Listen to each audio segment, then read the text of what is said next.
Hello and welcome to Girl Awakening YouTube. I'm Jo Hendy. And I'm Amanda Parker. Enjoy this episode of Girl Awakening in all of its vulnerable sacredness. And remember to subscribe and share.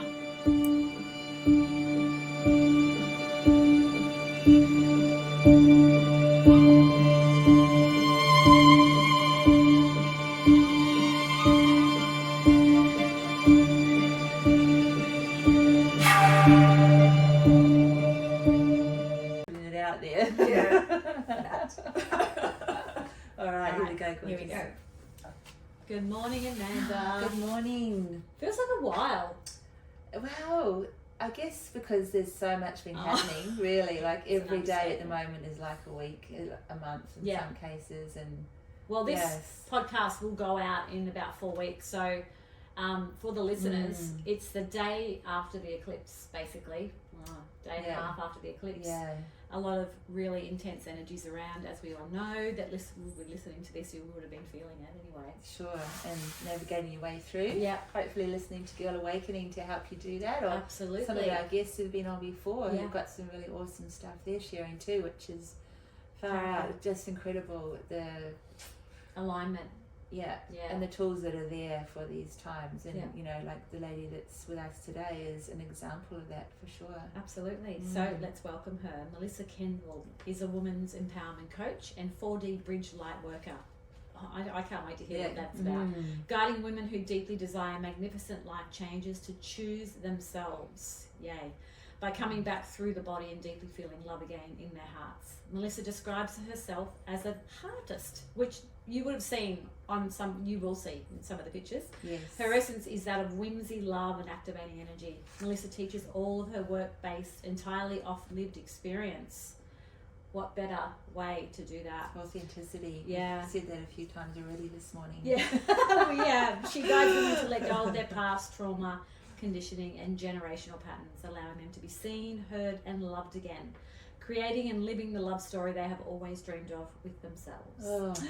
So beautiful. Welcome, Melissa. Thank you for having me. Oh, thank you for coming in today. Yeah. It's been a 12-month dream in creation. Yeah. Oh, that's a story in itself, which we might start with because it's already had me in tears and we haven't even really got into it yet. But which you'll see will pop up on Instagram. But Melissa actually did almost like a piece of art. A piece of art that had some aspirations on it, inspiration on it. I did a course last year called the Keepers of the Blue Flame. Oh. And we were encouraged as light workers to step into our power with this new rising. And I learned to paint again from my childhood. Wow. That makes so much sense. And so I started painting in my dreams. Oh. And one of them, after listening to your podcast for 12 months probably, was to be on your podcast. And so I painted it. And I didn't know at the time, but I was channeling the light codes of Sophia. Oh. And that they're also on the piece of art as well. So and it did take me, I was just telling the girls that I have 3 drafted emails before I actually just decided to send a message through Instagram to say, this is me. I understand that this is what you're about and I'd love to share my story. Oh, it's so beautiful. Can I be in your podcast? Yeah. And you said yes. Yeah. Oh, yes. It was a big yes because we could feel you so much. It was really, the energy just came absolutely. through. And that's what the podcast is about. So any listeners out there that actually have the calling, like Melissa did, please, reach out. Thank you. Yeah. I'm really excited to be here. I've got all the butterflies because I've only spoken on one podcast before. Yeah. And the authenticity of showing up today, like being all of me, because I've actually hidden all of who I was for a very long time. So I'm really excited to share and be seen. We're so honoured to be able to hold the space for you to be able to do that too. Oh my God, I feel so honoured. I can't wait. Let's literally just jump straight in. Do you want to ask a question? Oh yes, I'm a bit excited to ask you, Melissa. How did your awakening begin?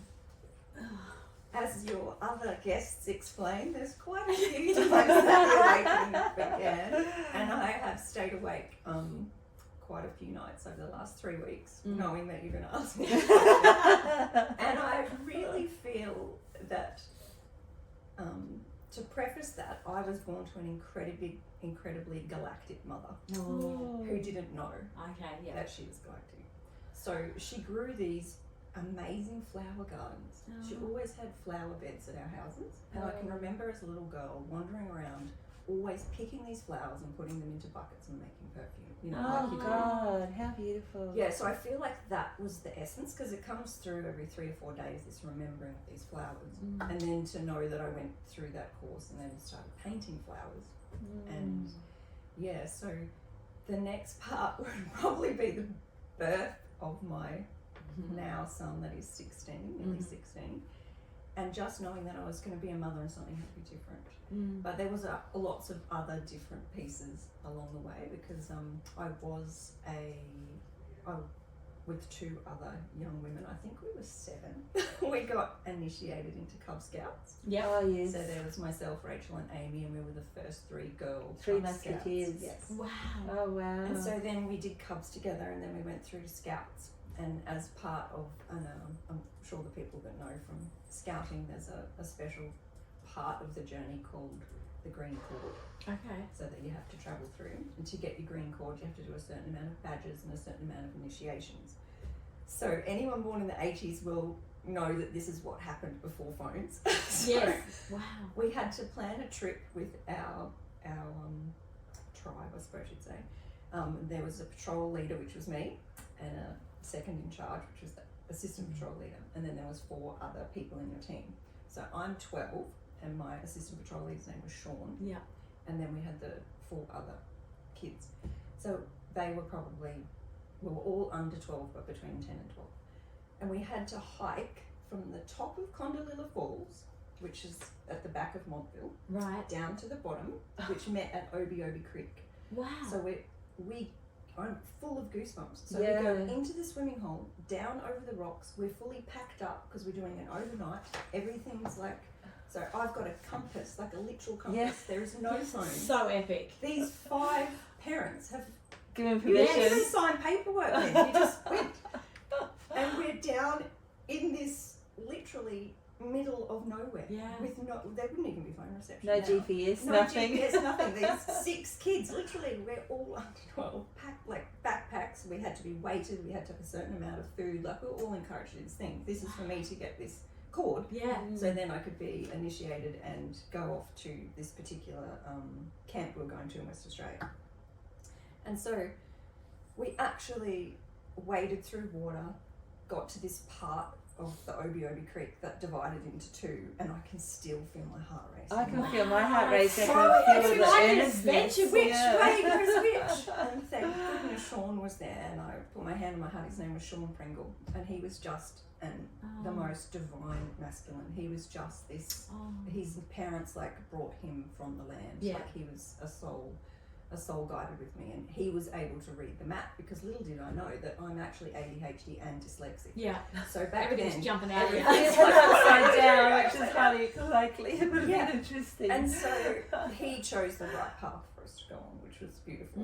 But we then had got to this section that the map said wouldn't be full of water, and it was. Wow. So we had to make a raft. Oh, wow. So we literally had to use all of our skills from scouting and tie the knots, find the wood, cut the wood, make this raft that we all got on, and then paddled ourselves up the Obi Creek until we got to this particular destination. So that was amazing. 9 hours that we went from hiking down to the top, got into the water, and then got ourselves hiking. That's actually pretty good timing, really, when you can think about what you did. Yeah, it was just mountainside. Wow. I just cannot believe that. These days you'd have 40,000 pieces of paperwork, there'd be phones, there'd probably be a drone. No, absolutely. Yeah. I'm just thinking how wonderful that would be for all kids to be able to experience that. And would they be able to? Yeah. So I think that would be the knowing, the deep knowing after all the unconsciousness that followed after that for 20 years. Yeah. That I'm a born leader. Yeah. And that I need to step into my own personal power, which has been a journey. And I get just being able to walk off the beaten path as well. Yeah, I'm absolutely off the beaten path. So we had your beautiful guest Kirsten Morrison. Yes. And she inspired me to get my human design done, because I was really seeking someone, and she spoke to me from your podcast. And I had my blueprint done with her. Wonderful. And so I found out I was a 6'3" profile, which is basically 2.3% of the world are 6'3", and I'm a generator. So absolutely have to teach from my lived experience. Yeah. Which is what I was explaining to my friends and family recently, because they're all saying, but don't you need a certificate, and shouldn't you have this, and won't you get more clients? And You do have a certificate. I do. It's called Life's University. Yes, exactly. And I'm such a absolute stickler for not the rules. Yeah. So I won't be getting any of those. Yes. And I know now from my own personal experiences that your magnetism draws your people, and you don't need all of those things. And especially not going forward into the next 10 years of what we're about to unfold. Absolutely. Oh my God. It gives so me beautifully. goosebumps saying that too, because there's so much potential, and when you hear about the sharing space with you now, and the willingness that you have, and the excitement you have to step in that space and accept responsibility to be a part of that leadership, conscious leadership, and sovereign leadership, it just all becomes so possible, doesn't it? It does. See. And I'm a massive believer of infinite potential. Yeah. And that brings us to another part of the awakening, which was my magical thinking. Oh. So I'm a double Gemini. Yeah. And so rising. There's 4 of you. Yeah, there's definitely 4 of us. And if you speak to my partner, there's 5. And I'll definitely ghost you. That is what I also found out when I had my human design done, was that this chameleon energy, which is part of the Gemini, which is also one of the open, because I've got 5 open centers as well, and 2 are completely undefined, the base and the crown. And so it was just absolutely fascinating to find out that particular chameleon energy is actually a gift, because it makes people feel comfortable, it makes them feel at ease, it enables them to just choose themselves, which is what I work with, is really empowering women to choose themselves in whichever way that feels, which is my superpower, because I can basically just become you to help you see, feel and activate whatever needs to come through in your purpose. That's so beautiful. I just want to jump back a couple of steps back to that part where you want to bring through your own uniqueness kind of thing, because I feel like that's a really powerful realization for a lot of different women, because we're stuck in this world of comparison and this world of not good enough, and comparing ourselves to other women or other people that may look like they're killing it, and they probably are fantastic in their own way, but doesn't mean that we have to be doing the same thing. And this thing you're talking about, finding your own authenticity and your uniqueness and sharing that with the world, is what we all need to sit in and be okay with. And it doesn't have to be something massive, it can be something really small. Yeah, and that was the bravery that I had to cultivate inside to ask you to be on your podcast. Yeah. Because I was like, well, I only have 200 Instagram followers. And like, who am I?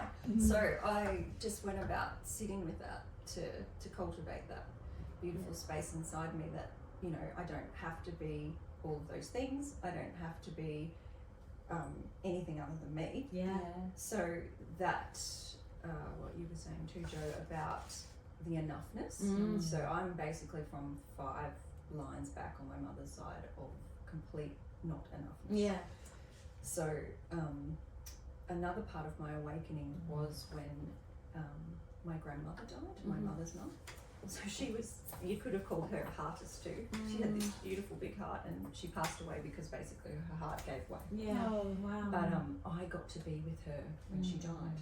So we were at the hospital in the C word section of life, and it happened to be that 3 weeks between the borders opening and you not having to do the tests and the masks. And I got to go into the hospital because being me, there was no way I was ever going to put one of those on and advocate for all of the things. And so I got to go into the hospital. And so this particular night, my sister's there, who's 5 years younger than me, and my mum, and because sadly of the border closures, my aunt couldn't get there, which is my nan. My nana's other. So nan's got 2 daughters. And such tough times. my sister had a wedding to go to, and no one thought Nan was going to die. Yeah. Like, we thought, she's done this 9 times now. Yeah. This is the 9th time. But she's like gone to hospital, told her she's not good, blah, blah, blah. So she's 3 days off her 89th birthday. Wow. And my mum was this believer that Mum had said to her for a long time, you can't leave me till you're 90. And so we feel like she was trying to hang on till she was 90. Oh, yeah, wow. So my sister says, well, I've got to go to this wedding. Like, I'll come back in the morning. So off she goes. And then my mum is like, well, what do you need, Mum? To my nan, what do you need? Do you need to be comfortable? Blah, blah, blah. Rings my auntie Hazel and says, you know, should we keep her alive? Blah, blah, blah. And so they go out on the phone. Mum goes out of the room. And I say to Nan, do you want to stay alive? Oh, She goes, yes. not really. Yeah. She goes, I'm pretty done. Yeah. You know, in an Anna way. Yeah. And I said, all right. So Mum comes back in, and I say, Mum, please ring my auntie Hazel back and just say that Nan is happy to go now. And so Mum bursts into tears, as she would, and Mum is a deeply emotional soul, and so she's like, well, I can't do this. Yeah. I can't stay with Mum. Well, I'm the only one here. So it's me. Yeah. Right. So I feel like this particular experience, because of my beautiful inner strength and determination, and because my mum taught me basically from the moment I can remember that we are here in an incarnation, and when we cross over, sometimes it's actually easier to connect with the people because we're not in a body. And so I just was like, well, it's not like I'm going to miss her. Like, I'm not going to be able to touch her, but I'm still going to be with her, and I could probably be with her more because she lives 3 hours away from us. So she basically, we got her the comfort pack, and she started to pass away, and all the things, you know, the love and the divinity. And I had this beautiful cashmere jumper and put it on her, and she goes, oh, that's just so beautiful, and she's soft. And then I go out of the room and I come back and I can hear her yelling, and she stripped all her clothes off.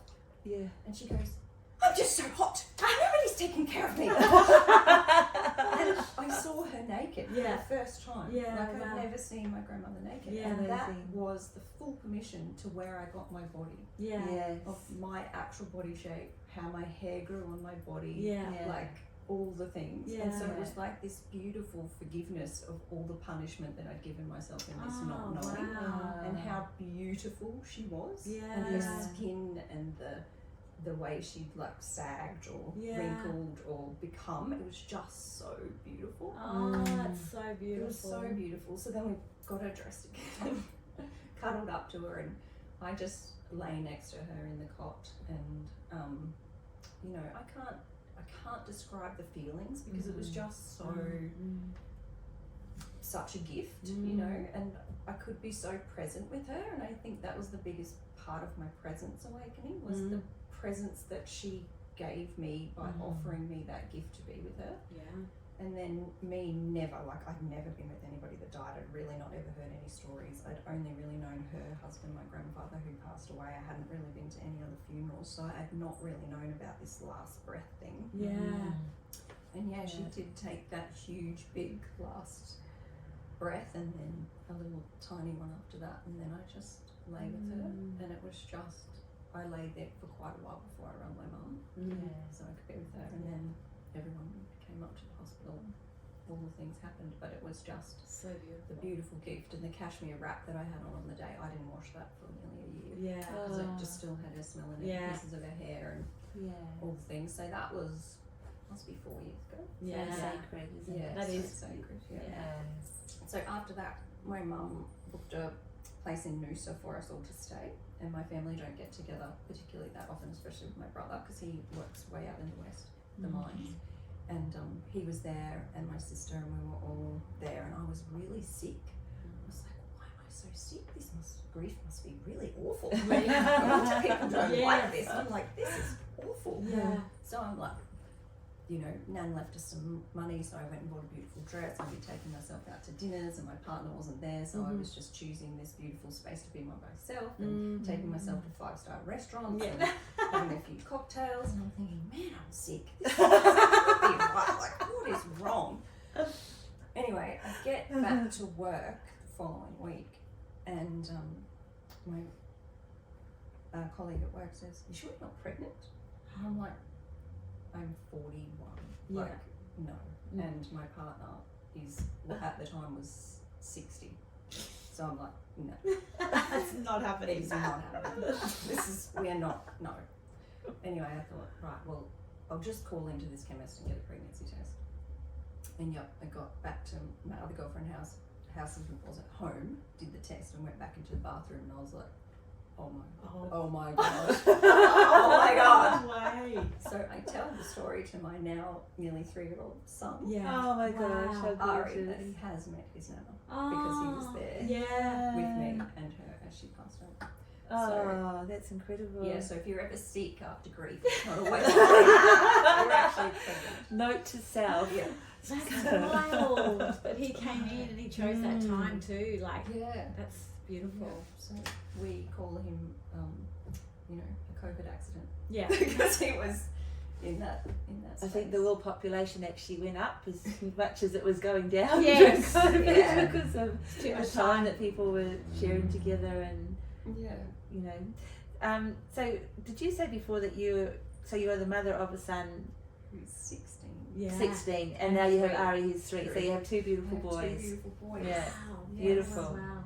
And that was another preface of coming on the podcast too, was to really get women to hear the fact that your children are your deepest mirror.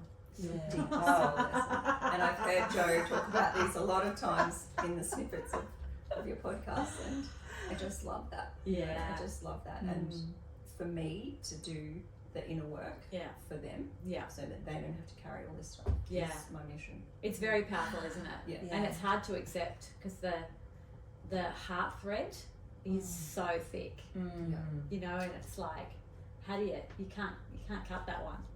It's Well, it's the umbilical It's the cord. umbilical It's cord. it's just it's still pumping. Yeah, it's got its own memory and Yes. its own nerves and all the things that connect you to them. yeah. Yeah, so the other huge polarity of my life, which is part of the 6-3's journey in human design, is the lived experience. So all the things that happen to you under 30 are usually quite drastic. Okay. So lots of trauma. Yeah. To give you these experiences to then master between 30 and 50, which is called the 3 part, which is when you go up on the roof Yeah. and look down at what's happening. Oh, But wow. the 3 has this gift where we can get on the ladder and go back down and experience more and come back up. Oh, Just yeah. because you we want to. Yeah. Yeah. Snakes it's and also ladders is fun like stuff. next level. It's also fun stuff. Okay. Yeah. So he was the gift of I was so asleep then. Ari or your Josh. Josh, yeah. Yeah. So I was just the working mum. I'd had this beautiful career. I was gifted the opportunity to have him, but I didn't know what to do. I was only 28, and he was just put into daycare at 4 months old. Yeah. He had the full abandonment trauma, and then he got shipped around because I was so unsettled in not being in my own power. I didn't know who I was. I got postnatal depression really bad because I didn't know how to be a mother. And separation, we don't realise how much the separation affects us as well. Yeah, isn't it? exactly. You know, And I so never big. honoured that. Yeah. And then my first husband was just the most beautiful provider. He was able to really provide for us, but I now look back and think, oh my God, he must have felt insane being married to 4 people who hadn't actually done their work yet. So that'll be fun. So my heart goes out to him for doing what he did for me and for Josh. What a So- beautiful reflection. Yeah, You it just was. even see that. It's I was really angry powerful. at the time when Yeah. we separated, but the work I've done after is another Yeah. beautiful reason that I want to help people not say ex-husband. I want to help them say first husband. Yeah. And you and Trevor Yeah. inspired me with that. When Trev came on and did his Yeah. podcast, I went back and did the work over that. So Yeah. thank Oh, you. amazing. Well, that's the Yeah. self-responsibility part too. It's so powerful that I think people forget. And it's that whole forgiveness thing. We think that forgiving somebody is handing our power over, or it's actually just taking it back. And it's, it's such a powerful thing to do. It's a really fully owning your power, Yeah. isn't it? To forgive, because you're freeing yourself out in ways that you can't believe are possible. No. If you're hanging on to the pain and the grief and not forgiving. No. Yeah. Yeah. Yeah, and that's what came through when I did this Keepers of the Blue Flame work last year was the preface of this particular coach. Her name's Debbie Lim. She's from New Zealand. Yeah. She got the full download of helping women rise who would just have this deep inability to be seen, and that was me. So all this power and all this ability and all this knowing, and I've transformed all these shadow parts into their beautiful light parts, accepting all the parts of me home. And that's when the painting came in. So I was learning these forgiveness processes through the painting, but I'm still not feeling like I've forgiven my mum or my dad or my partner or whatever I'm trying to forgive, and I'm like, there's something missing. And I ended up getting a little borderline postnatal depression again with my second son, and I sought different help because I'm a different person. So I ended up finding a psychologist who has worked with he was a Buddhist monk for a long time when he was a young man, and then he decided that he could help people further in a different way. So he teaches the principles of Buddhism through his psychology. And so he helped me understand that you need to have understanding or inner standing, and then compassion before you can forgive. So I had done thousands of hours of painting and letters and putting things in the ocean and throwing in the pebbles and finding the feathers. I'm like, this is not working. Like, what is going on? And then I found those two pieces. So it was actually very easy. It was almost like, because I had done all of that over this 12 months, when I found out these pieces to be able to understand, offer more compassion, it all fell away very quickly. Yeah, all this forgiveness work. And so then I just had to then learn to receive the freedom, because that was just so scary for me, because I was the full archetype of alpha female, hyper responsible, parentified, totally in control. If I even up until last year, if I wasn't in control, I was just in fear. And I know that one. So all of those pieces of forgiveness, especially for my mum, because I just had such a deep mother wound because she did. Especially in the space of the sisterhood space, which I did post about yesterday and a couple of days before on my feed, about the fact that if you don't heal that, there really isn't any safety from within. Because if we can't rise together and shine together, what are we here for? So that's basically what I've discovered in this forgiveness. That's so beautiful. There's a great Einstein quote which I think resembles what you've just been talking about, which is and I apologize, Einstein, for probably stuffing up your phrase. You can't change a situation on the same level of consciousness it was created, which is very powerful. So it's like, I think that's exactly what you were just sharing with us, is that you were doing all these things but nothing was shifting.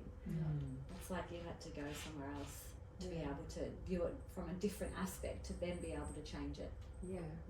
And when we worked through so this particular coach, I've had 5 over my awakening, all incredible women, all basically activated me, because I was obviously attracting the same mirror in incredible ways. So it was 2 days before we were to finish our course at the end of last year, and two of my previous coaches had not been able to hold me through this sisterhood wound, because obviously they were still learning theirs, which I so discovered after. And Debbie was able to call me forward in an activating but safe space, not abandon me, because that was my deepest trauma, is abandonment, and help me take full responsibility of my life. And because I had done that 5 years of work before, it was another one of those missing pieces, when we're searching for this puzzle, this 1,000-piece puzzle, in coming back together. And so I took full responsibility for my life, and then my partner and I were having some stumbling blocks, as you do, and he's now had to take full responsibility for his life, because he can't show up in that same aspect that you were saying about Einstein, because you can't move forward with the same person that we were before. So it was just this sisterhood space is just so powerful. It is, yeah. And it's just exponentially growing and rising and visible, which is so exciting and it's so nourishing. It is. Yeah. My heart is just like literally, because I've been gifted from the universe like 5 different superpowers in the last year. With Ari, when I was pregnant with him, I basically knew that it was telepathy was one of them that was coming in. So I can speak to him. Yes. I can sometimes speak to Josh, but Josh is quite dense. Yeah. He's a teenager. Yes. Yeah. And they're going through their things. Yeah. And I can speak to animals very easy. I'm definitely from the insect realm. Yeah. So I can speak to the insects really. Ooh, nice. And they're always in my field. There's always butterflies and insects. I was going to say, you've got that fairy energy about you too. Yeah. It's beautiful light kind of fairiness about Yeah, you. and I do. That's why I always speak into the whimsy. Yes. Because I feel my paintings are definitely from my inner child. Yeah. That's that beautiful little girl that wanders around Mum's flower garden. Yeah. Do you want to just hold the one with the flowers on us? Because that's a beautiful example of the whimsy and it's like the insects. Like dancing with. You actually, there's a lot in there.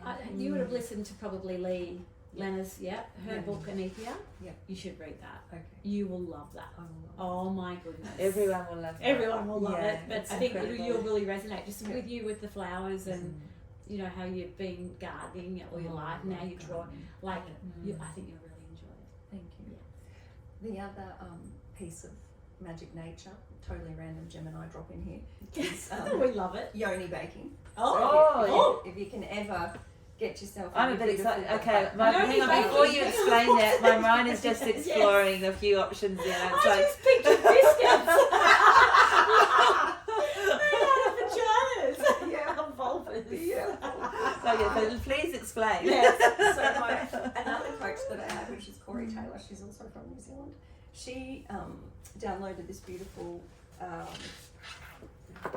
modality called the Kanika, which is basically these symbols of gold rings which all link together, and it teaches you the preface of being the ball in the middle, and then as you can hold yourself deeper and deeper, you get to the edge, and that's when most people don't jump or shrink. Wow. So she teaches you how to come back through your body to hold yourself into new capacities. That's exciting. Yes. So her preface was to teach us to be in our body. So one of the things was, come on, we're all going yoni baking. Oh, So I know what we you said had now. to- Yes. We had to get nude, line our back garden, go to the beach. Yeah. No cookies. Yeah. No cookies. Jam. If you want it, it'll probably help you release some fluid. But if you can get your pussy in the sunshine, oh my god. I've heard the perennial Perineum. perineum. I can't even say it right. Periphery. Yeah. That That's so funny. It's a funny quick story. Trevor and I were down the beach at Tallabudgera one day walking, and we decided to take a shortcut up through this June. There was this young girl sunbaking her perineum, and I just started laughing, and then Trevor was like, "What?" He didn't know where to look, the poor guy. And it was like, I didn't want her to see us to feel uncomfortable, so it was like reversing back. But very popular thing to do. Yeah. And another one of her, And very good for you too, I've heard. and the feeling. Yes. See, another superpower that's come in is because I was just so disconnected from my body. So basically I was shut down from the neck down. I was just completely disconnected. So I've actually started to feel in my body, and my intuition is spot on. Beautiful. And the literal feeling, and I can lie in bed at night and I can receive the full meditation downloads of whatever's coming in for me, and imagine my heart actually opening, and then when I wake up I can actually feel it crack. Because I was just so shut down. I think that's a big thing. Yeah. You know? Yeah. I don't think we take enough or think about that enough. No. So that's why I call myself the heartist. Yeah, I love that. Come back into I love the way you spell that with the H-E and then that A-R-T in capital. It's a beautiful expression.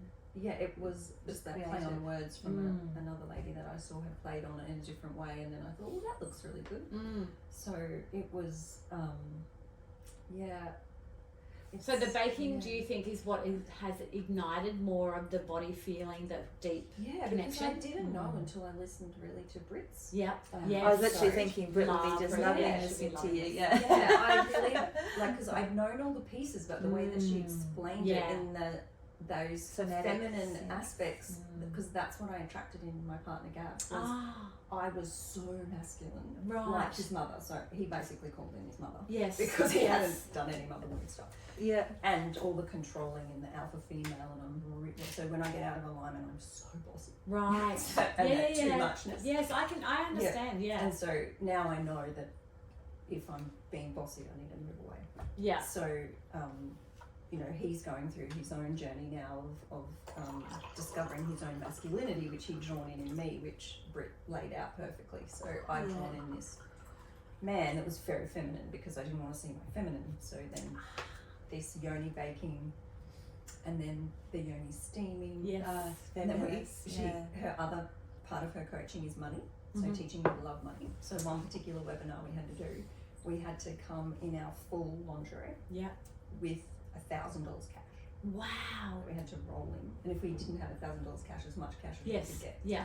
We had to have it. So what we were basically doing was removing this prostitution code. Yes. And that being seen with money is a delicious thing. Wow. And so we had it tucked in, rolled in, and then you dance with it. Oh. And then at the end you have the yoni steam with the group collective. So you can either be on screen and do it. And she, in her course before you get to this was the finale piece. Yes. This was our God, I'm confronted just hearing you say all this. I think it's been so exciting because literally everyone who's watching Maths at the moment, Married at First Sight, my friend is obsessed with it. You know who you are. She's in love with one of the girls who's from Byron, and she's been in a similar relationship experience through this. And so anyway, so what I'm saying is it's very prevalent in mainstream society, but we're not identifying it. And this particular girl has received a lot of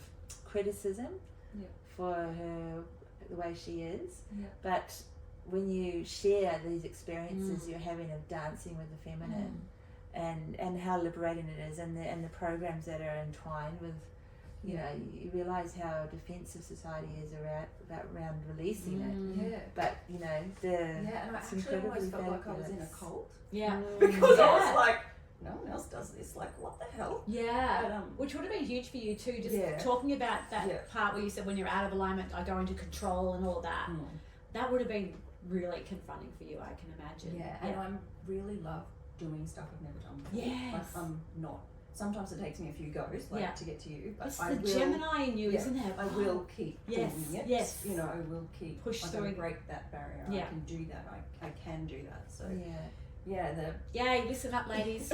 You can do it. You can do it. And where was I going to go with that? I'm dying to hear the end of it. So she got you to roll in the breaking the code. So then we danced, and you can be on screen or off screen, and fully strip tease with the money. And then yoni steam. Wow. So just off the chart. Absolutely. Off the chart.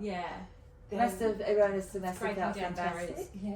And some of us could be on screen, some of us had screens off. Like, it was just all really optional. Whatever you wanted to do. And then another part to the nakedness of this awakening of mine was in last year. I had a lot of rage that I had not confronted because as a child I wasn't able to be seen or heard in my rage, and I left home a lot. Like, I can remember packing my bag and going under the trees, or I'm going on a scout camp and I'm not even invited, and then off I go. And I'm not even invited. I'm going anyway. You can't stop me. Mum would probably try and stop me, but not me in my room.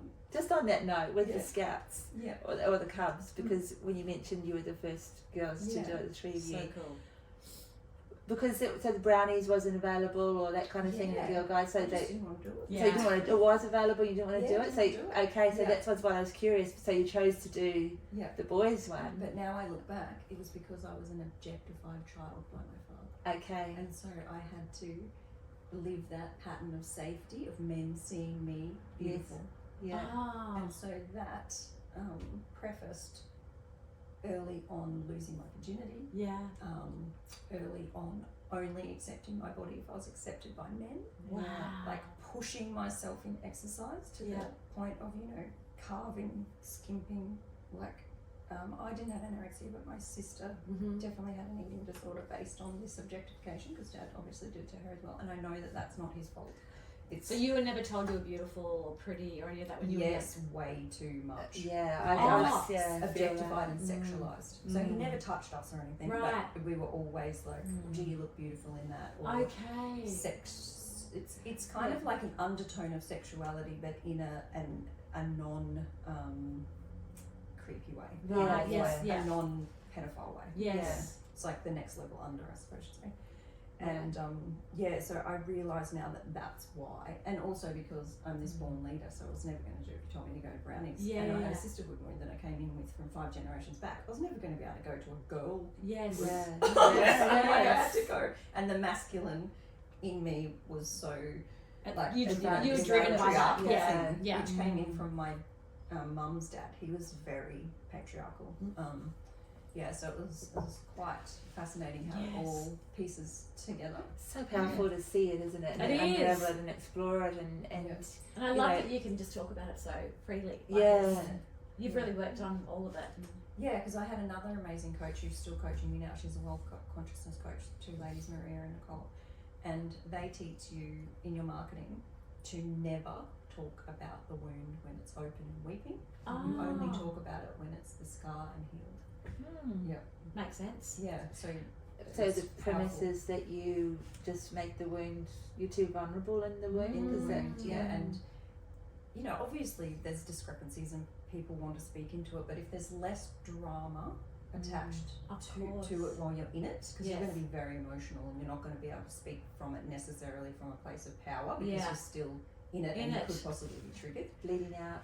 Yeah, exactly. And it it's makes a big sense. one. Yeah, so I really loved that. She taught me that like middle of last year maybe, and that's really helped with my marketing. And I feel like when you're talking about it, you don't identify with it, which is a big difference. Which is why they say she suggests as the big get from the scale.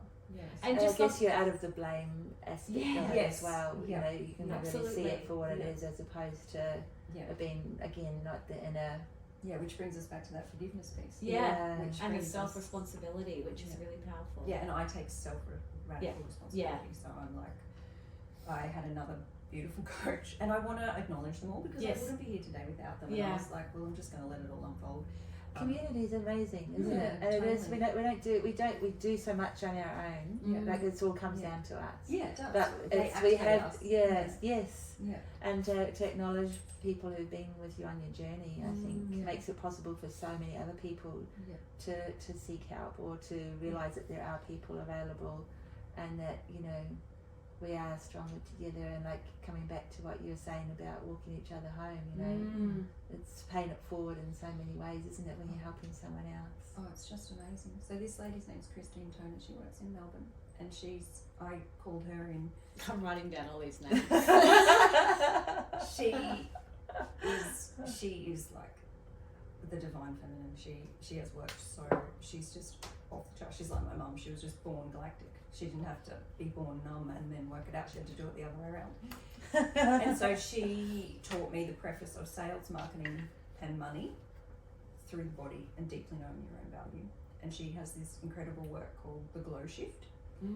And it's a 30-minute meditation, 2 rounds of 15 minutes of meditation that she had channeled through her, and she teaches you how to feel in your body, find what the block is, using source, then feel where it is, picture what it looks like, taste like, senses like, then give it a story if you need to. But now she also works with the fact that we don't need a story, we just need the feeling, we just need to let it go. Cool. So when I was pregnant with Ari, I just started that work, and so it's 4 years now, and then I would have done that. So the meditation itself would be equivalent to a kinesiology session. That's how powerful it is. Wow. And you would have to make an investment to purchase the shift, but I would have, I couldn't put a number on it, but it would be close to 10,000 times that I've done this. So that's how many blocks that I've released. And she is my friend now, like beautiful, like sister, soulship, friendship. And the unbelievable unfolding of you know, just the knowing that you can heal yourself. Yeah. You know, she gifted me that meditation, but ultimately it's me. It was me that chose that every time I'm feeling uncomfortable to learn to feel into my body. And so it's really amazing because now I just turn it on and then all of a sudden it's from my grandma. It looks like bubble gum. It's a giant big grey cloud. It's in my stomach. It's full of anxiety. Wow. And you rate it. Yeah. So she teaches you this rating system of rating your pain or your trauma, and then the idea is to keep listening to it over and over and over, and she calls it a trauma lockdown. So she doesn't have any kids, so she can lock herself down and take it down. But with Ari, I do as many as I can to get it down, or the space that I'm in. And I've also channeled one very similar for my customers, but it's through art. So it's prefaced off working with the body, but very different to what Christine offers, because it includes the art therapy, which is basically wash away, because I've got watercolours, so it helps you wash away whatever traumas you've got, and we use the insect and the butterfly and the fairy realms, so it really does call in those people, which comes back to Joe's question of the 4D bridge worker. Yes. So when my nan died, I wanted to see a clairvoyant to chat to her, because I didn't yet realise I could just chat to her. I thought I had to go through someone because I just had that belief system, but that's gone. As most people do. So I've dropped that now. I know I can just connect. She's actually right here right now. Yeah. So I went to see Penelope. I can't remember her surname, but anyway, she helped me understand that my purpose here on earth was to be this 4D bridge worker, which basically means I hold the hand of somebody that wants to jump from 3D to 5D, but they don't know how to get there. They're very confused, but they're already on the bridge. So I can't help anybody that's not got any alternative thinking. My clients that I currently coach, I call in people with really deep trauma, but I think this is because the work that we do is attaching no story. You know, I don't attach us. I encourage them really not to give it a story unless it really needs one, to let it go. And then with the painting and allowing and it doesn't even have to be painting. Like for one of my clients, she just will not feel into being creative right now. It's not possible for her, but puzzles. Oh wow. Yeah, so just releasing through the active meditation of the puzzle has helped her move I like through that. things. Which is seeing the picture come to life, isn't it, in front of you, and you can choose the landscape or the butterfly, the fairy. Yeah, so it's basically getting out of your head. And people say, well, as a Gemini, how did you do that? It's like, well, I had to embrace active meditation, which is anything that gets you out of your head. So surfing, gardening, woodwork, crafting, walking. Just walking with no thought. Or letting the thoughts pass through you. It's a different way of being. It was very, very difficult for me. Any Geminis out there and Librans and it's the air sign. Oh my god. You know. You have to work on that one, don't you? And you've got to also find your way. Because someone else, your friend or the next person next to you may not have the same thing that you have that it's going to get you through. And I hosted a retreat, which was another deep part of my awakening. One part of it was that I didn't know how to receive love, and two was there's another part of this sisterhood space. So it was just before COVID. It was in the July, and I invested like 20 grand into getting the Bell River House at Timbolgan, which is this beautiful 10-star Airbnb, and then I catered it myself, fully vegan, and taught people how to cook and took them through frequency medicine, and it was a 3-day retreat. Because of COVID, we couldn't get the film crew we wanted, so we got a different one to film it, and the idea was to turn it into courses and blah blah blah. And I invited people I sort of knew, people that were my good friends, and then people I didn't know at all. So next year. Because I asked my friends to bring people, their friends, because we had to share a bed. And I charged them $100. Oh my goodness. Wow. So you gifted them. I just want you to have this and all of this for $100 because one, I didn't know my own value, and I hadn't understood self-worth is net worth because I was still in that trauma. But So we did this, it was incredible, like I blow my mind, and it was all videoed, so it took me a long time to watch it back because I didn't want to see myself. But 5 days after it, at the end of the retreat, my beautiful partner Gavin got all of my attendees to go down to the Tumbulgum River, because I live in Tumbulgum, so it's the Tweed River, and video a testimonial about 7 minutes each. Oh, amazing. Amazing. I played them back, and I still play them back. It's 4 years later. Like, I just cry. I just cry and cry and cry. And then, because I had never, like, one of the women too, on the way down to the lunch on the end of the day, held my hand. Now, I had not had my hand held by a woman who just cared for me. Yes. Like, couldn't even remember. Yeah. It's really beautiful. Yeah, so my heart just cracked open, and then because I hadn't learnt about getting to the edge and jumping, I just shrunk straight back down, and then I just went into more trauma loops and not understanding what was going on.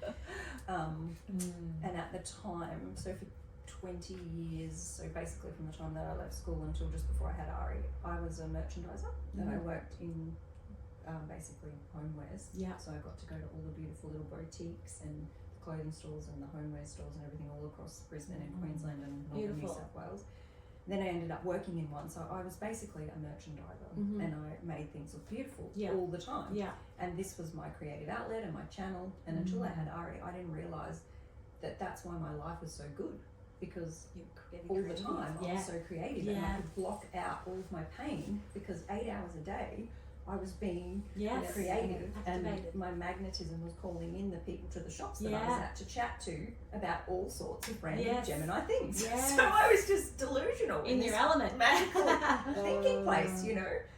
And so it was just so fabulous. Everything was just this, you know. This last 5 years has just been absolutely the most healing time of my life, and the most painful, tragic, unbearable pain. You know, the amount of times, I can probably count 12 times where I have cried that deeply in the shower, in the bottom of the shower, in that physical pain. Using these techniques and all the tools to get myself through it, not, you know, doing my best not to blame. There was still times where I was definitely passing blame. But now I know that it's all me, and everything that I'm feeling is a reflection. And when my partner and I got together, we were in anxious attachment. And so I've worked through all of my anxious attachment, and he's still having to confront a lot of his avoidance. But the best gift of being with an avoidant partner is they don't ever answer you. So when you learn to manifest money, you have no attachment to the outcome. Right. Because that is how you manifest money and things, is you put it out there and let it go. So when you're with an avoidant person, they don't ever answer you, so you get no answer. So, and that's the universe, because it's known in unknown ways. So you're honing that skill, basically, is that what you're saying? Wow. These secret gifts, which is what Britt was saying on her podcast, which was, you know, if we can see everything in the duality of the lesson, and then what my coach Debbie politely tried to reinforce for 9 months, and then had to like throw it in my face at the end and say, if you don't do this, I can't coach you next year. I'm like, okay. So I did do it, and I knew that I could do it. And it was this rage, which circles me back to the nudity again. This is what you get hosting a Gemini. I love it. We're fine with that. She suggested that I transmute this rage through painting nude to rage music. Cool. Wow. So she sent me a playlist. Big canvas. Well, I set up the house with plastic. Whoa! Oh my god! If you go to my Instagram, it's That's hilarious. And I started out with a canvas that was only like 90 by 70, and I'm like, that's enough. I need a room. Actually, I need bigger rooms. Lots of rooms. So I had 4 pieces of black plastic. Pink, black, and clear, and I had 6 bottles of squirty paint, and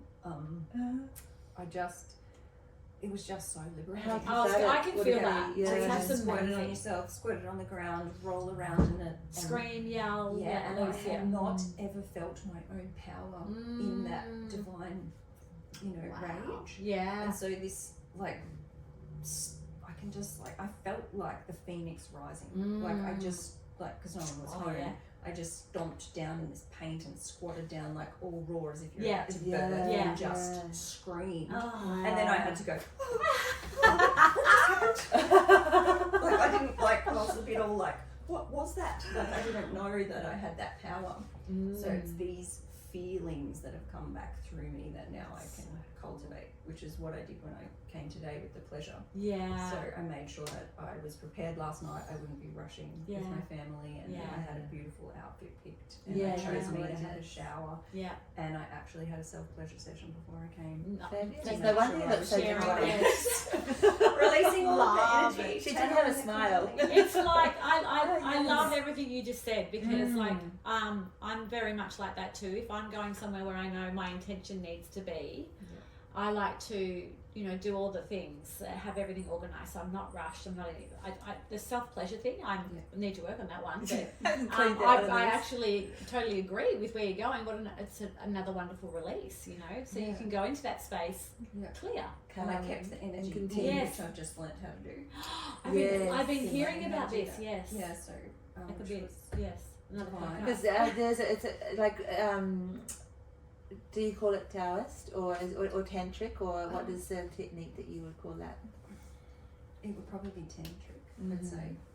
Kundalini. Yeah. Basically keeping the Kundalini. Yes, inside. Yeah. Which is just what came up for me when you were talking about that before was, we talk a lot about the flame within us, or that's gone out, or it's dwindled. It hasn't gone out; it's just dwindled. And I think that everything that you've talked about today is about igniting that flame in every aspect, like everything you talked about. Yeah. And to be able to have that, for me right now, listening to you, it's like you're on fire.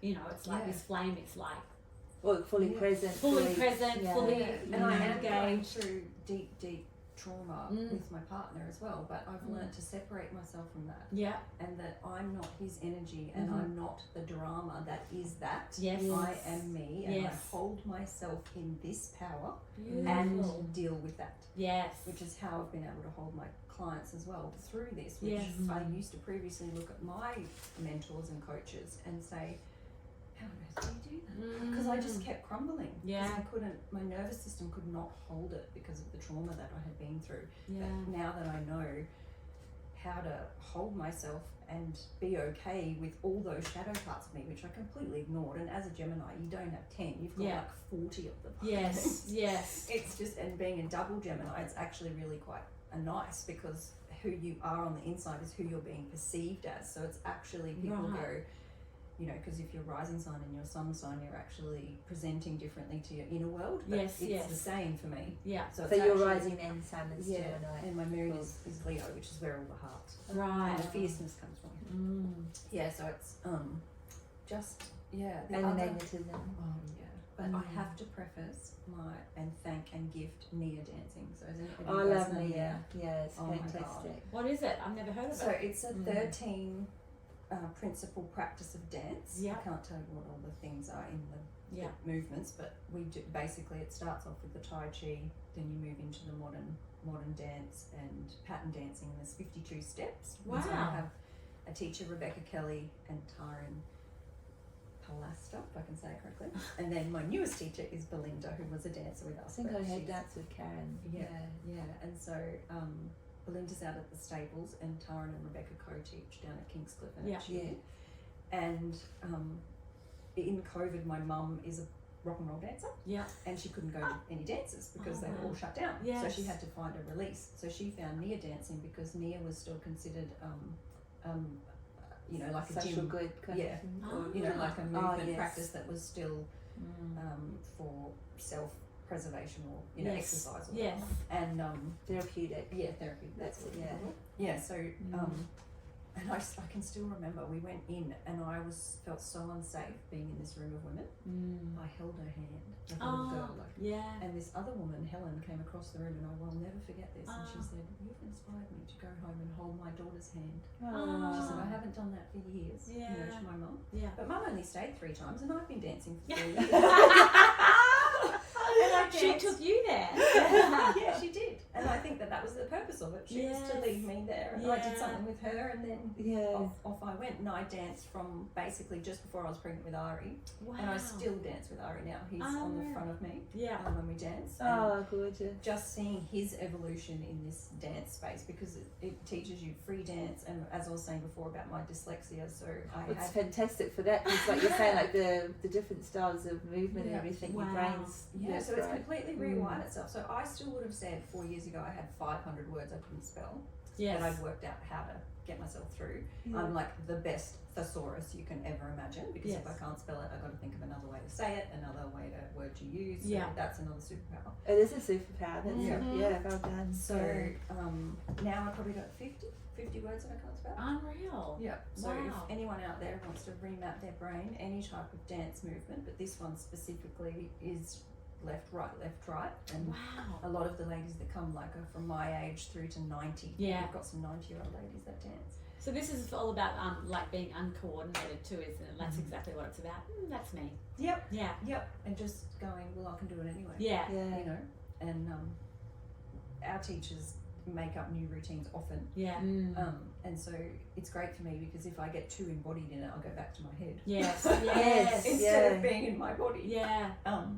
And each of them brings their own essence, and that's what is described as part of Nia, is bringing the essence of the teacher to the movement. So my particular teacher, Taran, she's very grounded. She's a very grounded, beautiful woman, and she tells incredible stories. And they're called pearls. So in Nia, there's different belts that you do, like in karate or whatever, that enable you to learn new parts to embody into your movement. And the purpose of Nia dance is the joy of movement. So it's basically taught me to be joyful, because I was foreboding joy my whole life with control. I was just controlling the way that I was so controlling about the way I ate, the way that I exercised, the way that I was perceived, you know. And then as I slowly let this go and my field changed, I called in Nia. And so now, I think it was 3 weeks ago at the Stables, the new event centre down at Wollongbar with Stacey. Murray Kyle and Josh Lovegrove played there. Oh, beautiful. We love Murray Kyle. In the round. And Josh was so funny when he started to speak. He goes, I don't know where to go. There's too many mics. He was in the round. It was one of his dreams. So he wanted to sing and perform in a round. And Murray came in with him. And at the end, they did this improv dance or meditation, sing. And we were all encouraged to either rest into it, move, or just use our voices. So however we showed up, so there was 90 of us in the ring, and they were in the middle. And so what ended up happening was the whole space just turned into like one entity. So we were asked to, you know, be who we were, express. And so I lied down, because I'm like, I'm just going to receive this. All comfy under my blanket, got my cashmere on. I'm like, I'm ready. And I get this lightning bolt from Spirit. Get up and dance! I've got to be kidding me! And just 3 weeks before, when I'd seen Murray Kyle at Yukon Markets, I tried to get up and dance in front of everyone. It took me half an hour of courage. Because there was like all these people sitting around, and I was going to dance, but one other lady got up with me and we did it together, and I felt safer. So I'd kind of been given this edge already. Anyway, I stood up and no one else was up. I'm like, oh my everybody God. else laying down. I'm like, oh my God, close your eyes. So I channeled the Sing movie. You know, the kids' Sing movie when Mina gets up and Mr. Moon says, it's okay, just sing and all the nerves will go away. So I just went dance and so I just shut my eyes and danced. And then as I opened my eyes, I saw contact dancers. I'd never seen contact dancing. I was like, oh my God, what is this? What is that? So it's where you completely trust your partner and you all fold into each other. It's on, you can, there's a lot of it on Instagram. It's freaking amazing. It's like you'd swear they've been rehearsing for years. The reading of their bodies, it's just, whoa. So it was like all these people were laid down on the outside receiving. Then there was this embodiment of all of us dancers in the middle, in between, and then Josh and Murray in the middle. Beautiful.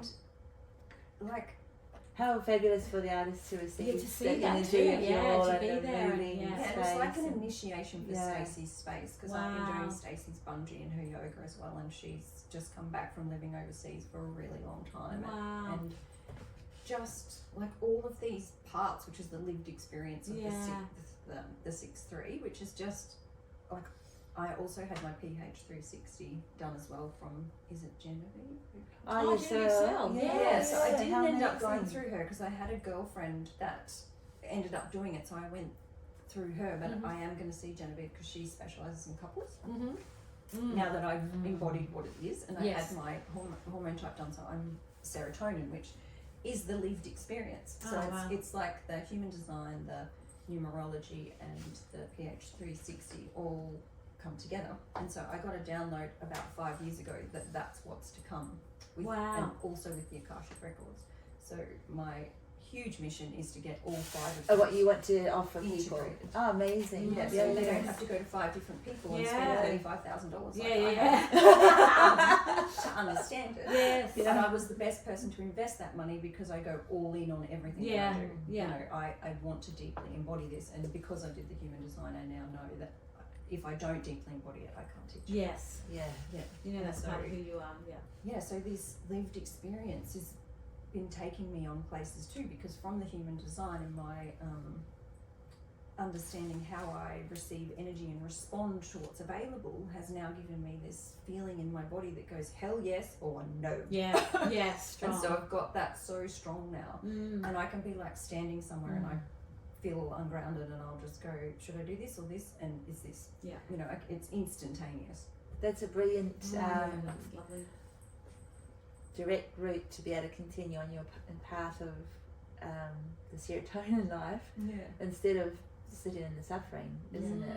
And Which is the what I was confusion, doing, you know, basically. which a lot of us do. We don't have that guidance within us honed, or that muscle exercised, as we've kind of talked about in different ways, to help us take that step, trusting, asking ourselves what to do, and soul answering. Yeah, but basically, if it wasn't for your podcast, I never would have met these people. Wow! Yay! Go, You know, GA! Thanks to everybody. And the podcast Go, girl, came awakening. through me because my little boy ended up, because he's unvaccinated, he ended up with a beautiful lady called Kerry, who is an off-grid carer. Oh, fabulous. And just found out that the song lines go through her garden, which is why she calls in all these kids. Oh, wow. And she ends up with these light beings, which is Like your son. yeah, and it's just the unfolding. And I met her through a chicken that came into my garden. You know? As you do. Exactly. Like I've got Chickens are smart. thousands of those stories. You know, where when you come into was it that her alignment, chicken? no, it Okay. was 2 doors down. The neighbour's chicken got out, and she happens to be a daycare facilitator who Kerry used to work for, but because of the situation, she left. And she said, "Oh, she'd love to have Ari." Oh, So, wow. There you go. Yeah, you just Chicken gotta, had to run the to chicken your, had to run to be in my garden. Why did the chicken cross the road? To let Ari go to care, so that mummy could help rise humanity. Yeah. Yeah. So amazing.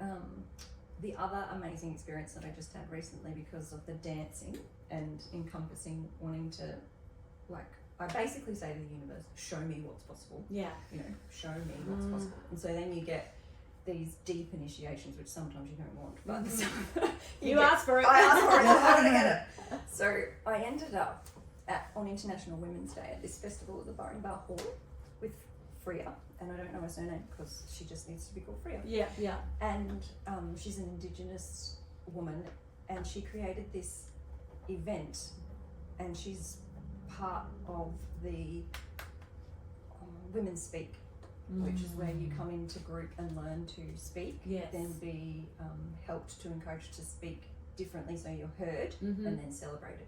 Wow. So she had, I think, I walked into the room and I'm like, oh my God, I am the least awake person in here. Oh, wow. And I said to the universe, okay, let's do this. So it was listening to speakers, dancing, eating delicious food cooked by amazing people. She had market stalls set up as well. They were placed underneath Freya's artwork, which was all around the room, like it was beautifully designed, like all of this space here. And these women were sitting on a sheepskin rug, like pleasured up in silk and linen outfits with plants and artwork. And I walked in and I'm like, oh my God, is this a dream? Like, what is happening here? And the space being held by these women, because as I got to know the day, it was just, they were just off the charts embodied. Oh, wow. You know, because of this beautiful bubble that we live in the Northern Rivers, where everyone's you know, vibing this. So it was just like holding a space for the rest of the country / planet. Yeah, exactly. And it's just like, what's happening to me? And so we did the 5 rhythms dancing, and I just was not space for a fairy in this hall. So I like went down to the garden, and I turned around, and there's like 5 people up there watching me. So I had to like just keep dancing. And then all these blue butterflies came in, and then the one thing that just absolutely blew my socks off was there was the 5 stalls that were around the edges, and the stall holders got called back to the stall so that Freya could come and celebrate everyone for their creations and get them to share what they'd brought, so that we could all buy their things. Yes. You know, because money in their hands is better than money in the multi. I love the way you just described that. Celebrate their women's offerings. It was just unbelievable. Yeah. So one of the other ladies that was there, Rebecca, she's got a stall. She's like a really beautiful contemporary visionary artist, and she's also got some handmade things. And she just, so she's in this beautiful white silk dress with navy underwear. Like, she's pleasured up. Fabulous. With the hair, the earrings, just rocking it. She doesn't stand at her stall. She lies down a sheepskin rug in front of it with a pillow and lies on it. Here I am. Just relax. I'm the goddess that created I'm this. the goddess that created this. If you'd like to talk to me, you need to sit down. So I did. Wow. It was just, Well, I love the fact that you actually sat down with her, because I know a lot of women that are still maybe caught in areas that aren't, you know, that haven't done the work, as we say, would probably judge that instead of just being with it. She was so sexy. Yeah. Like, she was just, you could just feel this. Yeah. And then at the end of every part of the day, the facilitator would just have to sit on a chair in front of us all and receive popcorn style all of the praises, which is what they do in Women's Speak. Yeah. So Fran also teaches this down at Kingscliff at the Saltwater Studio, and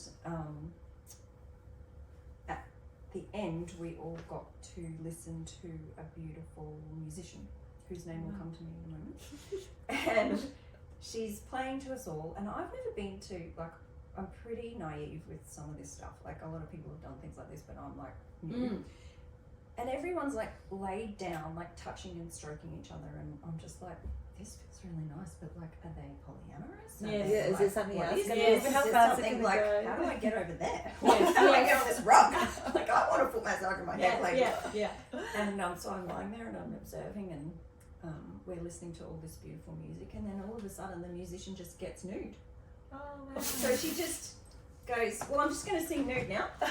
And she takes off her clothes and stands there as a fully embodied, divine, gorgeous creature, channeling source, playing this music to us. So at the end, I decided to go and ask one of the ladies who made me feel particularly safe when we did her embodiment journey. And I said, are you guys polyamorous? She goes, no, we all just know, and we're friends, and we know we like contact, and we know what we like, and we're just being present with being touch people. Yeah. I was like, right, sign me up for that. Yes. So just feeling into this, because I really am a contact person, and so are my sons. And so to feel that in a non-sexual way, and to understand that's confronting in itself. And not common. It wasn't, but there was a lot. It was like a third of the room. Yeah. But then it wasn't sexual.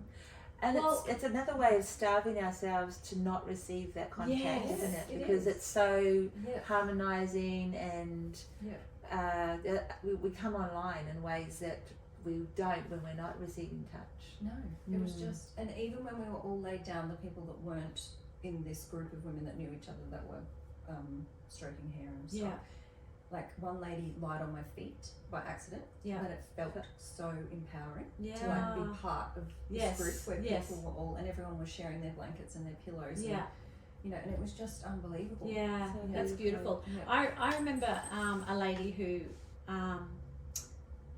we know, who was sharing with us one day, sharing with me one day, about a massage that she went and had, which was with another lady, where she went naked, and the lady massaged her all over to orgasm. Wow. But there was no... tantric is the tantric. Is it? Is that what it's called? Yeah. And I found it hard to even listen to her talk about it. I was like, oh my goodness, that's like, I don't, you know, where. Yeah. Oh, like I'm speechless now, trying to communicate it.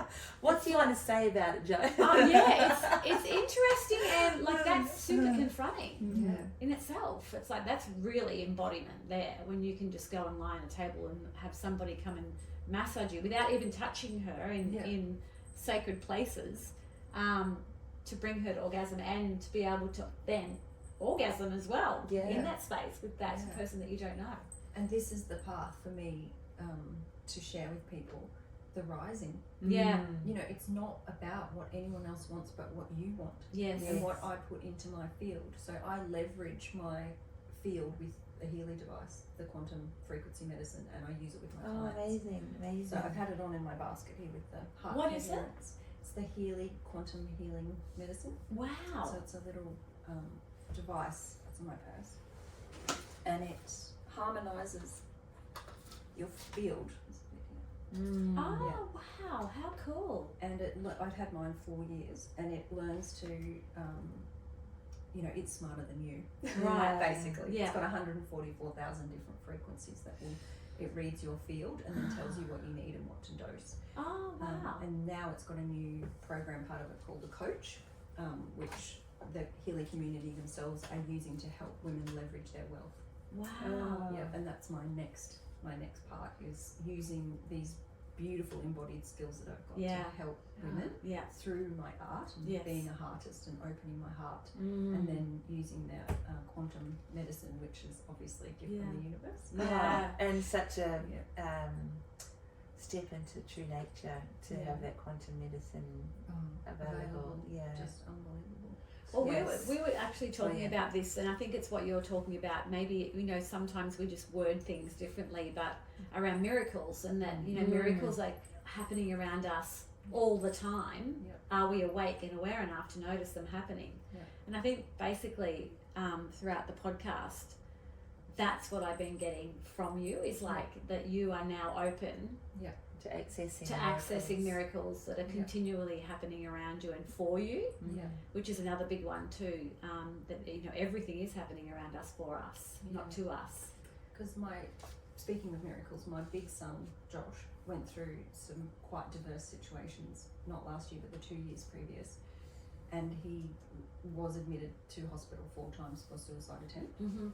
And so we had to go on that journey together, and my nervous system suffered deeply, but the lessons from this are that I ignored getting him help because I was so stubborn about wanting to get more help. Yes. And then I just went, Melissa, you've got to do something. Yeah. You know, this kid is screaming out to you for what he wants. He's asking for his needs to be met, and you're ignoring him. So let's just provide what he asked for. So I took him to the psychiatrist and the psychologist. He feels loved and heard.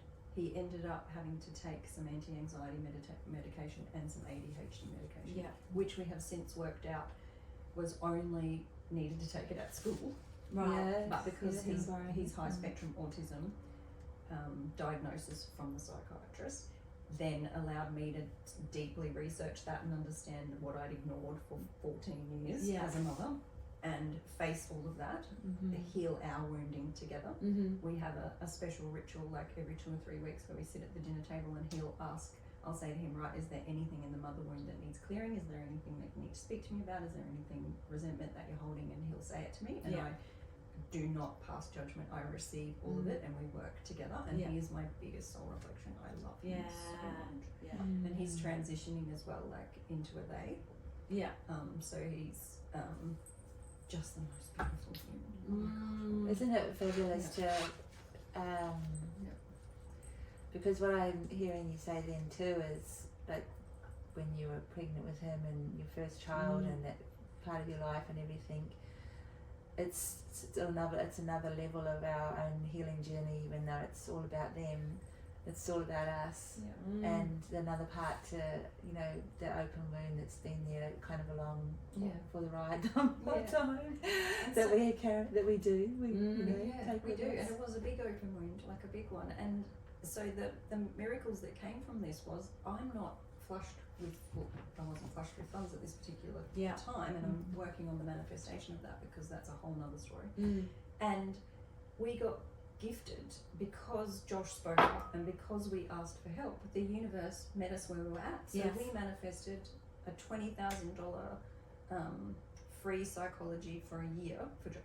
Wow. And then just out of this blue, this random lady rang me from a service in Byron and said, would Josh like an extra carer for an hour a week for 2 years to help him goal set? So he has this carer that comes to help him, Wow. who's a grown man that's suffered his own experiences, that's now chosen to help Unreal. kids with suicide That's issues. beautiful. Like, just the reciprocity, that's Yeah. you just got to be available to receive, and that's what Yeah. I blocked because Yeah. we were also in those two huge floods, so 2017 Yes. and 2022, and the biggest lessons from those was receiving, because you lose everything. Yeah. Yes. You know, and you're in a basically a survival situation. Yeah. And with the last flood, I had done so much work on myself that I knew how to receive this time. So every time something was available, even if I still had one, I said yes. Yes. Because Yeah. I knew that there'd be someone else who wouldn't know how to receive and Yes. wouldn't say yes.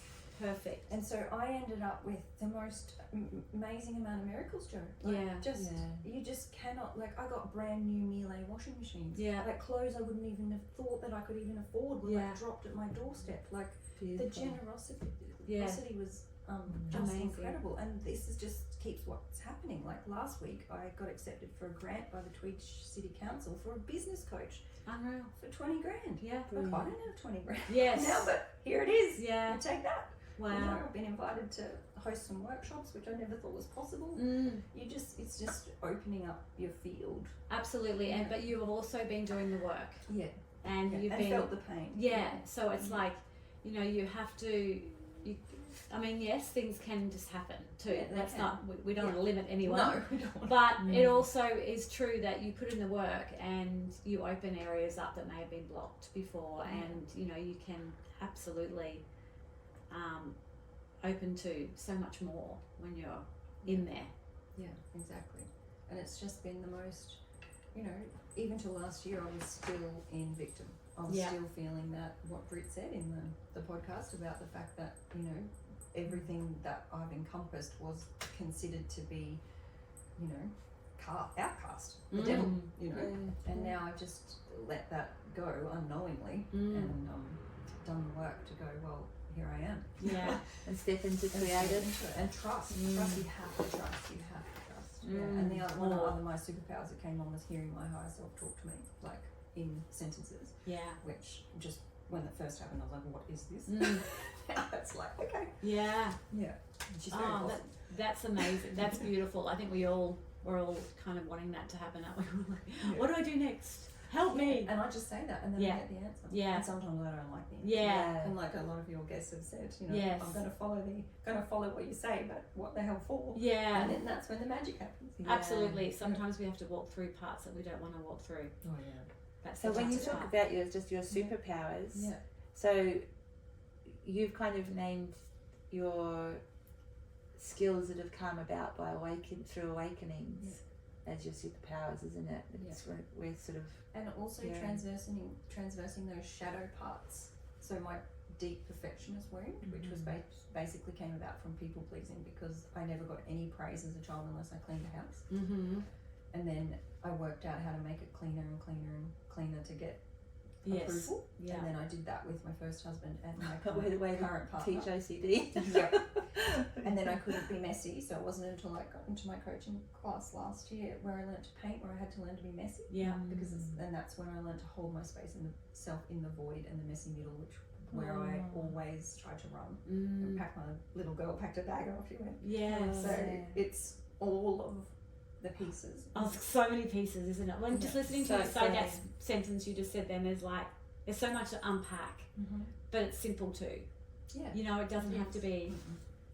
It's like, it's so beautiful the way that you explained it all for people listening, that they'll go, oh my God, yes, I resonate. There's so many parts that you've walked through. Yeah, and the other piece I wanted to touch on was the self-loathing.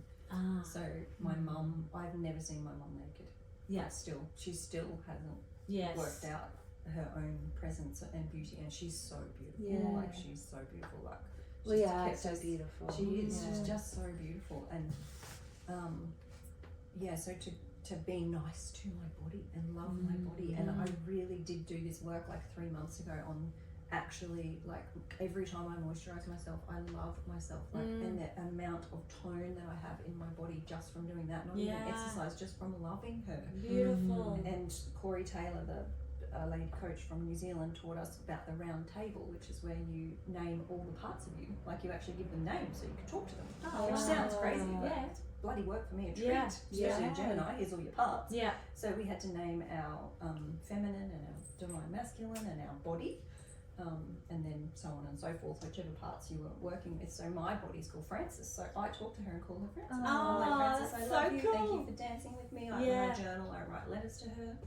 I teach my clients to journal and then read it out into a voice, a message, and hear it back to them, because that's their higher self speaking to them. Beautiful. You know, there's just so many ways that, and as Kirsten said when she was on, it's never about looking outside of yourself to find out what's good for your spreadsheet. You know, we were all given our own uniqueness, and you were given yours, because we might pair up. And then that thing that you taught me works for me, but that piece that you taught me might not work for me. Exactly. And it's trying it all out. You know, and being open. But I've also learned from my human design that with these open centers, I can rapidly change, which is another gift. I'm so open-minded when I'm in my aligned self, not my not self, because that's like a domino effect of spiraling out of control. But coming back to that, I know that that's not easy for some people. You know, and that when I call in these clients, the first thing I do is read their chart, because I want to know how flexible and easy this is going to be for them or me, without giving them this false hope either, because it is really in your chart.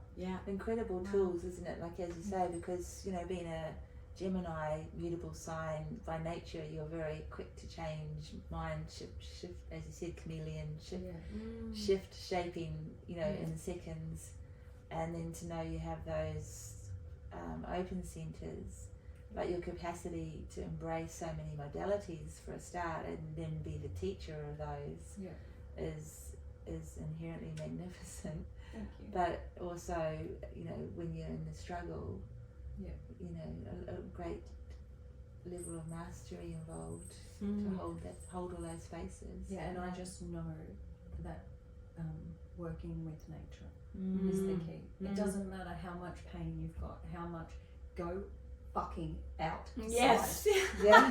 Just go and take your shoes off and stand on the grass, even if you just learn to put out the washing with no shoes on, if your clothesline is on the grass. Like, if that is the only time. Like, I know women who haven't, like, they can't even remember the last time they touched grass. Like, well, when did you get all that electromagnetic energy out of your body? No wonder you're so in so much pain. No, it's so true.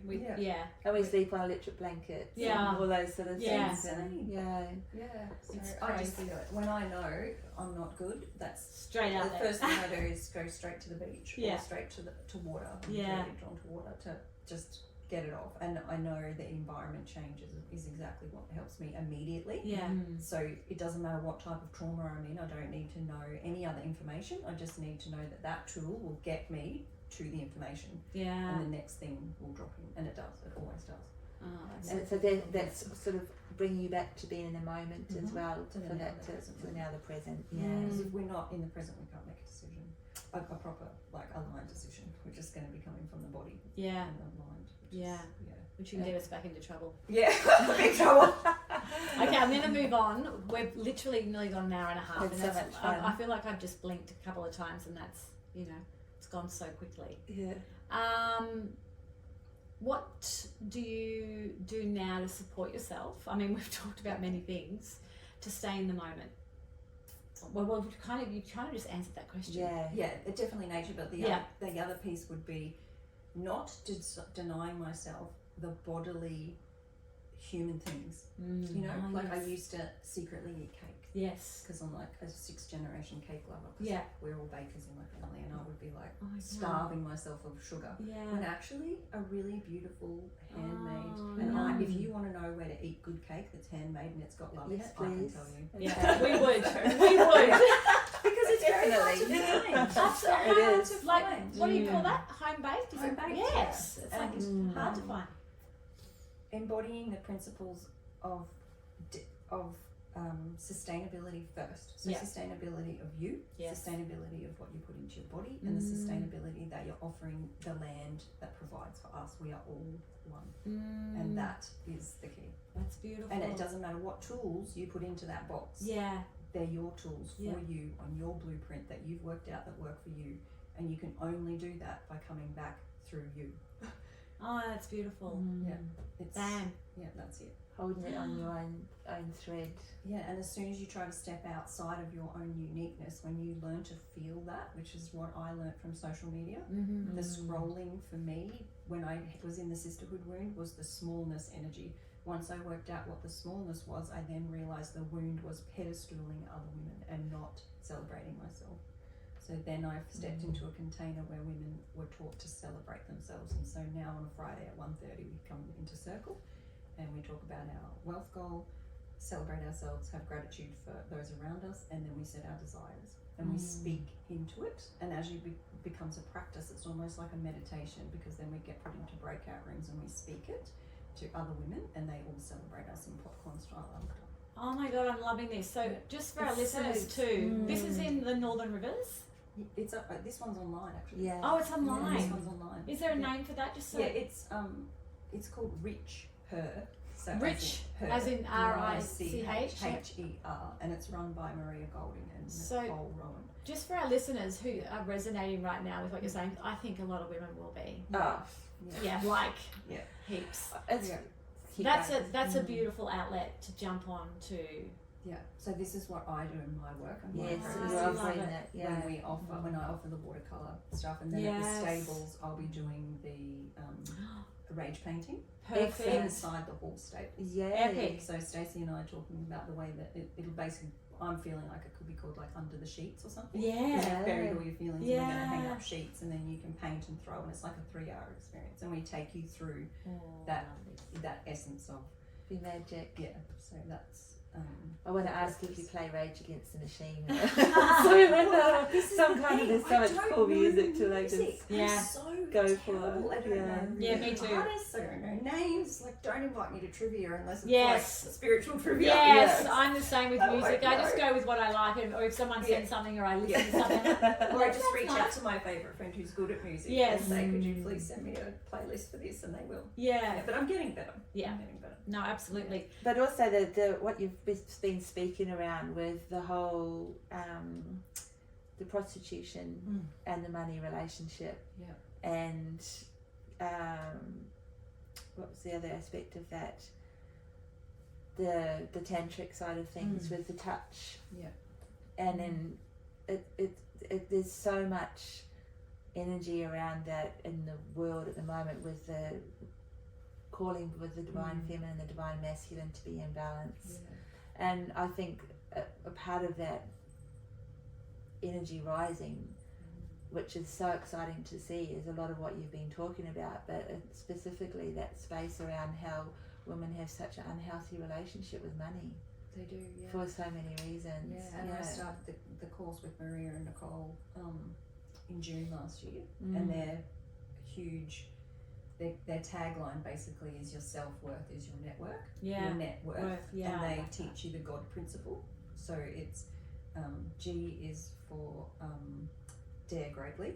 O is for be most organised. Oh no, I've got that one. Anyway, they teach this principle. Yeah. Basically of gain clarity, be organised, and dare greatly. Yeah. So let go of your shit, take action, and have deep clarity and knowing and certainty before you know what to do. Yeah. And that's what I missed in my magical thinking. So in my airy fairiness, I always had these incredible ideas but could never ground them. Yeah. And so now that I've released this magical Disneyland thinking, as Britt said, I have been able to manifest people that can be the divine masculine around me and hold me in this feminine, rather than me having to be the divine masculine and then disregard my feminine. Yeah, because there's so much incredible information that needs to be heard and shared through you. Yeah, and I just trust now, and like I didn't do really any prep to come here other than know that I had to have my channel open. Yeah. And what do I need to preface to get here today to have my channel open? Yes. Yeah, and that has And again, Well, we're you've been thankful so for that. oh, It's been so amazing. yeah, you've been incredibly authentic as your bio shares Thank you. around the embodiment of experiences to being able to teach them, like for what you know that you're about to do next. I feel this was what you just shared then was to put yourself in a very public space, you know, and through the held by two podcast. incredible souls who know how to do that for people. Oh, look, Yeah. I've just got so much out of hearing your story, and so much resonates. I'm sure for both So of us. much, yeah. And it is about, you know, getting out from behind the wall. Because Stuff. it's really scary. Yeah, It's it really is. scary. And I just listened to you speaking about all your teachers and your coaches and the people that have been mentors along the way, and I've just been thinking, feeling, hearing all the way what incredible reflections for you, the people that you've sought out to connect in and learn from. I've magnetised them. Yeah. You've magnetised them, but And it's they've been magnetised me. Yes. yeah, but it's kind of like this relationship isn't what you were pointing at before, people on pedestals. It's very much you know, looking at each other and equality and a beautiful reflection, and then now for what you want to share out in the same way. Because the other Joy person to the that people who drastically come. changed my life was Rachel from Healy, and Sky J. Williams, who was my first coach. And she taught me the conditioning codes. So the deep conditioning of control and perfectionism and all of that. She debunked all of that with me and helped me recreate money stories. Yeah. And then I got put that to the side because I had my baby. Yeah. And then I tried to create my business twice, and then ended up failing because I got to the edge, couldn't hold it, and then failed because we had a flood, couldn't hold it. Nobody could hold that, Yeah. as you say, individually holding it. Exactly. So that was just fascinating as well. And then right now I've declared that I will be a millionaire. I'm in my 45th year of being alive, which gives me 26 months basically. Unreal. Fantastic. And when I was in this coaching call with the grant that I just manifested, Yes. that it was a gentleman, an Indian gentleman, and he was like, he helps artists. Yeah. It was like, you would never have thought that from his bio. Yes. And then he grounded in the money. So that's where I fail, is that my ADHD doesn't allow me to see the spreadsheet math stuff. But he calculated it out into a plan and said, oh, that's actually really quite easy with what you do and what you sell. Wow. And to have somebody say that and So easily. hold the riverbanks for you and say, well, you can flow in here while I hold this for you. Yeah. I just cried. Like, I actually left a voice message for Maria and Nicole and said, how do you receive? Like, when you get to this edge of receiving, you don't know how to receive more. Like, what do you do? Yeah. And Maria stepped up and goes, well, we've got to celebrate you. Yes. So she just goes into this beautiful, like, 2-minute voice call of celebrating. Unreal. And then you just listen to it back. I literally That's since the magic. eclipse season, I have been brought to tears every day in gratitude, because my trauma was always thinking that something was better outside of where I am now. And where I am now is actually the most beautiful, perfect place in all its polarity. Yeah. And it's been a journey. That's a beautiful, beautiful way to round our podcast off. I'm going to put all of your info, because I know that there are going to be women that are wanting to know To reach out to you. how to find you and where to go to all these amazing places that you've spoken about. You've really taken us on a journey today. It's been really, really beautiful. Thank you so much. Thank you for witnessing me. Oh, thank you, darling. Thank you. Thank you.